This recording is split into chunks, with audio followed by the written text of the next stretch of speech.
Miko and Ollie, our little companions who've been part of every twist and turn of this expat journey. When we first moved to Korea with Miko and Ollie, I'll be real with you, those first few days were rough. We didn't know where to go for a vet, what to do if something serious happened, or even how dog friendly Seoul really was. And it made us a bit panicky. But over time, we figured out we found some amazing vets, groomers, pet friendly cafes, even Airbnbs in the countryside where the dogs could run around. So I thought, let me share what worked for us. That way, if you are planning to move here with pets, you will have a head start. Also, do save this video for later. I promise you will want to come back to it.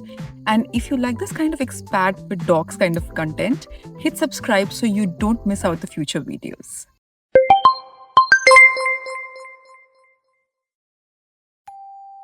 So one of the first things I'd say if you're moving here with pets is to join the local Facebook groups. The ones that have been super useful for us are the ones I'm listing here on the screen. I'll also put them into the description. And these groups are gold mines of pet-related information. And strangely, we found a pet sitter through a Korea International Nanny service group, and she's absolutely amazing. So these groups are really good because people are constantly sharing real experiences, which vet they recommend, which groomer is general with dogs, where to buy certain food brands, and these tiny details you'd never think to ask until you're stuck. Honestly, they saved us so much time and stress in the beginning. Now about these sitters, yes, you can absolutely find them, but it's not always as straightforward. We once hired someone who looked perfect online. She had tons of glowing reviews, but when we actually used her, it didn't live up to the hype. No. Let's just say it was more stress than support, and not something we'd actually repeat. So my advice is don't dive straight into a long booking. Ask for references. Do a short trial, like a few hours a day, and see how it goes. And most importantly, trust your gut. If something feels off, it usually is. And once you find someone you really click with, it makes life so much easier. One of the first things that we had to sort out was vet care. And if you're moving here with pets, that's probably going to be your first priority too. So for us, it started with Itaewon Animal Hospital. It's not exactly close to where we live, but the doctors are really good. And the grooming there is excellent. They don't do overnight surgeries though, which is why we also needed a second option. And that's how we found VIP Animal Hospital in the Bangbei area in Sokcho in Seoul. Miko actually had a surgery there recently, and I can't tell you the relief we felt afterwards. They kept us updated throughout the whole process. The doctors were attentive, and the place itself was spotless. We walked in anxious and left out feeling so much more at ease. And while we haven't personally used them, our vet recommended Helix Animal Hospital. This is another 24/7 hospital in Seoul.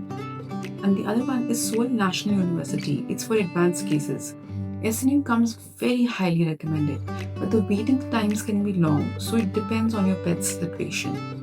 So my advice, have at least 2 hospitals saved in your phone, one for the day-to-day care and the other for emergencies. You don't want to be scrambling to Google this in the middle of a crisis. Of course, once you settle in, you'll discover options closer to your neighborhood. But until then, these are good places to bookmark so that you don't feel lost in your first few weeks here. So one thing that completely changed how we experience Korea with the dogs is the pet stroller. We bought 2. So one big enough for both Miko and Ollie, and then another smaller one which is just for Miko. And honestly, the smaller one is what we use the most. Korea is surprisingly pet friendly where a dog is in a stroller. Cafes, malls, even some indoor spaces. Suddenly all of these open up. That stroller has really shaped how we spend time together here. For crowded spaces where strollers aren't practical, we've also used a lightweight sling backpack that we originally got for Miko back in Singapore. I'll add a photo here so you can see. It's not an everyday go-to, but in busy markets or on the subway, it's been really useful. We're also planning to get a more structured pet backpack, the kind that allows on the kind that's allowed on public transport here. And I'll insert the picture of that too here so you know what I mean. And then there's one of the simplest but handiest things, a collapsible water bowl. We use this one all the time on long walks at Hangang Park or even during cafe stops. It folds flat, it's light, and it's easy to carry everywhere. Ours is from Singapore, but I'll link one in the description that's exactly the same style. Highly recommend having one of them.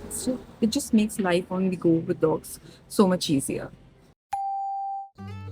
Day-to-day parks are what make Seoul great for dogs. The Hangang parks run along the river, and each area has its own. So we've tried Banpo, Uido, Tuksum, and Icheon, and each one has an altogether different experience, but all are really, really good.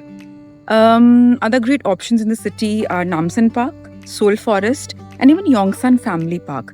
These are perfect for long walks or even a picnic with your dogs. And if you want to go just right outside of Seoul, check out D Forest. It's a huge space dedicated entirely to dogs with walking trails, cafes, restaurants, play areas, and even two swimming pools divided by dog size. You can easily spend a whole day there. One small caveat though, not every neighborhood has like a wide walking spaces. For example, around our area in Bangbei, it's limited, but within 5 minutes we can get to Seorepul Park, which is a little hill park that doubles as a mini hiking spot. This is where I am right now. So, with time, you'll figure out your own walking routes, but overall, Korea has fantastic outdoor options for pets. So traveling with dogs was honestly something we weren't really sure of, like are places in Korea genuinely pet friendly, or will finding an accommodation with the two dogs be an uphill task? And so we decided to start small and see for ourselves. When we first moved, we stayed at the Grand Mercure Hotel in Yongsan, and that was a great soft landing for us because they've got this dog dedicated floors and even a little park attached to the hotel. We arrived right at the start of the winter, so being able to walk the dogs without trekking far was actually a lifesaver. That's also when we discovered the Itaewon Animal Hospital, which actually made those early weeks feel so much more manageable. And once we settled, we started trying these weekend trips out of Seoul. We booked a Hanok style Airbnb in Jeonju. It was traditional, simple, and welcoming to our pet. And recently in Pyeongchang, we found this lovely place with the sweetest hosts and their in-house border collie. We all had so much fun there. It made the whole stay even more special. So those countryside weekends gave us exactly what we needed, long walks, quiet mornings, and the dogs with us the whole time. So not every pet-friendly stay is like fancy. Some are really basic, but being able to bring Miko and Ollie along with us actually made it worth it. So how we book now is pretty straightforward. We use the pet sellout filter on Airbnb, and then actually we read the house rules properly, and translate if need be. I always message the host before booking with a quick note about our dogs and a few questions because, for Ollie, she's over 10 kg, so we have to let the host know. And we ask them if there are any extra pet fees, or there be size limits, or is there any outdoor space where the dogs can play. And whenever we travel, we also pack a small dog travel kit with us, which has all their essentials, so we are not scrambling, and we're super comfortable when traveling with them. Their collapsible bowl, their spare leash, wipes, a towel, a blanket, their bed, and some treats, and of course their food.